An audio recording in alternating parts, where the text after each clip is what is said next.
This is an issue, J Prince. Let me put it clearly, if you're 60 years old and still trying to live by street codes, you've missed the point. My name is Mase, and I stand firmly by this. We're not kids for you to be addressing that way. All that big homie talk applies to the younger generation. We're not little homies, and I know Cam isn't either. Personally, I never followed those street rules, and that's why I've had the problems I've had. Listening to you now, I'm honestly confused by what you mean. It seems like J Prince is trying to send a message to both of us after our comments. About Shakur, he said, neighbors don't lie, haters do. Haters may say he's boring and no one wants to watch him. But the truth is, Shakur has the top ratings on ESPN this year, with 3 of the highest rated fights since 2002. He went on to add that for those who want to push the hate beyond boxing, as Shakur's manager, he'll handle everything outside the ring, including taking bets. Essentially, he was speaking directly to us, Cam and myself. Here's the problem: that shows a lack of self-awareness. If someone gives a lackluster performance, they shouldn't respond with threats toward people who simply criticized it. That's not their right. You don't get to tell me or Cam what we should or shouldn't enjoy. I respect what Cam said, asking who is he? What's going on? They kept it respectful. They didn't cross any lines. But the point remains, you're 60 years old. Why are you even talking like this? I lost a lot of respect for you. I used to respect you when you supported Shakur, but now it looks like you're enabling him to act out this way, talking about having NBA young boys. Umbrella in his car keys? Then Shakur quoting Youngboy saying disrespectful things. Whack 100 even weighed in with comments that were completely out of line, so much so I won't even repeat them. For those who don't know how this started, here's the recap. We gave our honest opinion of the fight. We said it was boring. And we weren't alone. Plenty of people said the same thing. But because our comments went viral, Shakur Stevenson felt the need to respond, telling us to get the strap, or better yet, put on gloves so he could fight us. We just repeated what he said, and then things escalated from there. So look, I gotta ask, I think I'd be remiss if I don't. Any message for Cam and Mase? Y'all been going back and forth a lot over the last week. Them old niggas, they ain't got my respect. There you go. This is a serious issue, J Prince, and I want to make myself perfectly clear. If you're 60 years old and still trying to act like a street figure, like some kind of untouchable big homie, you've already missed the point. That role doesn't belong to someone who's decades past the streets. You can't just claim it and expect it to hold weight. My name is Mase, and I say this with full conviction. We are not your little homies. We don't operate that way. And frankly, the way you speak sometimes doesn't even resonate with me or make sense. That whole big homie talk might have some effect on younger guys, those who are still learning, still looking up to figures they consider authority, but we are not that generation. We've lived our own lives, made our own decisions, and carved our own paths. Cam isn't in that category either, and neither am I. I never bought into that hierarchy in the streets, and that's exactly why I've always faced challenges head on. I never allowed someone else's idea of respect to define mine. I never put myself under the shadow of someone claiming influence just because of age or title. So let's be clear, respect is earned, not claimed.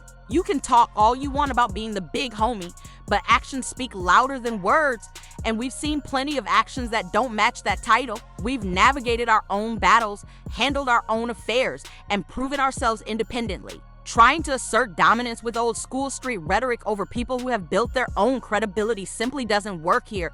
Honestly, who is this man supposed to be? Listening to him feels off. J Prince had a response for both me and Cam regarding our comments about Shakur. He said, neighbors don't lie, haters do. Let the haters say he's boring or that no one wants to watch him. The truth is, Shakur has been the #1 draw on ESPN fights this year and holds the top 3 ratings since 2022. For all of you who want to take that hate beyond the ring, I'm his manager. I handle everything outside the ring. So Cam.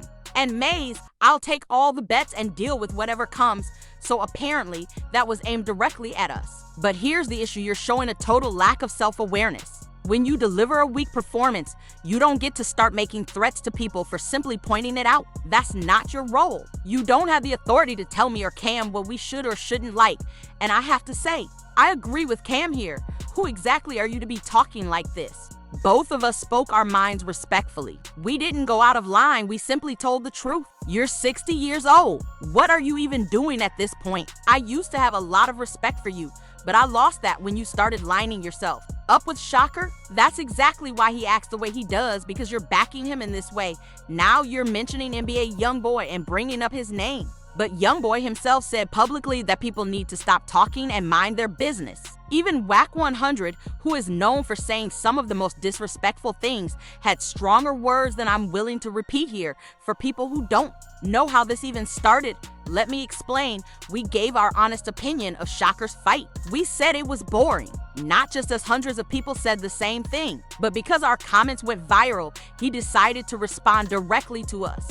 Shakur Stevenson told us to get the strap, or better yet, put on the gloves and fight him. We repeated what he said, and then he started escalating the situation. So that's where we're at. Put that energy into your performance and start letting your hands go. You'll become a pay-per-view star. Don't just podcast bragging about money, saying, we make more than you. You need a job. We might hire you. That's not it. Boxing is also entertainment. Let me break it down for you. When you step in the ring, fans expect excitement. People don't just want to hear about the sweet science, they're paying for entertainment. And right now, you're not entertaining. Someone needs to tell you that. I know you got upset at Tim Bradley and claimed he was paid to criticize you.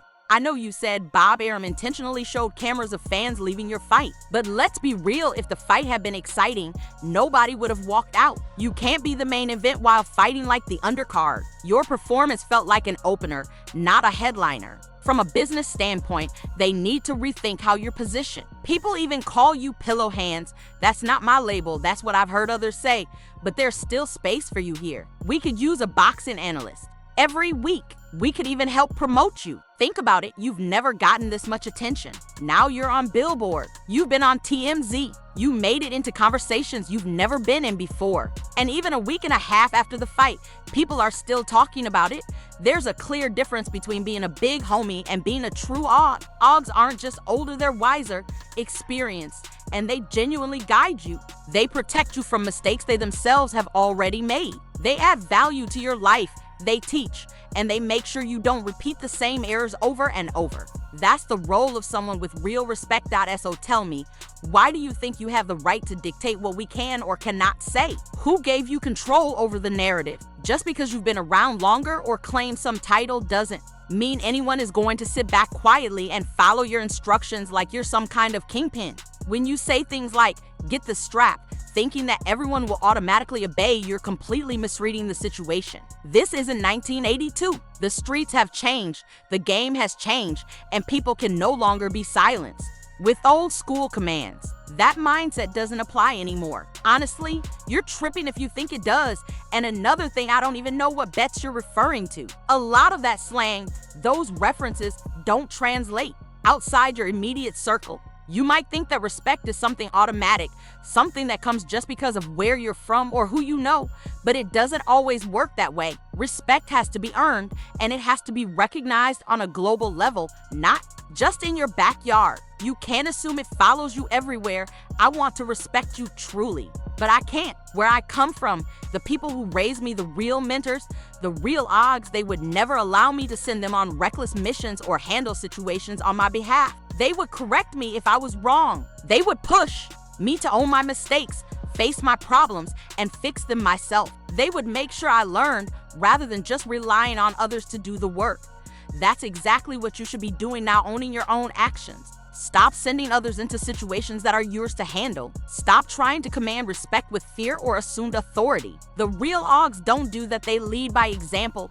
They teach, they guide, and they hold themselves accountable first. If you want to be respected, start there. If you can't do that, then don't be surprised when people call you out, when people don't follow your orders, and when your so-called influence starts to fade. The world has changed, and the game isn't the same as it was when you were running it your way.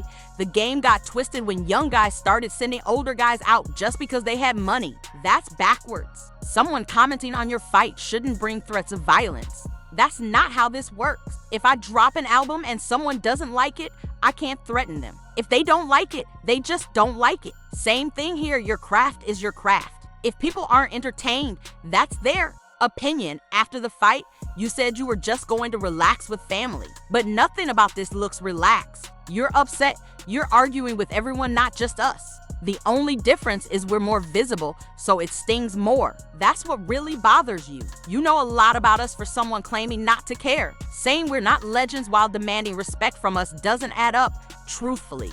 I thought what we said yesterday was fair. We even said you still won, it just felt like you lost. Because boring fights feel like losses, even if your record says otherwise. Corporations need fighters who put fans in seats. And right now, you're not delivering that.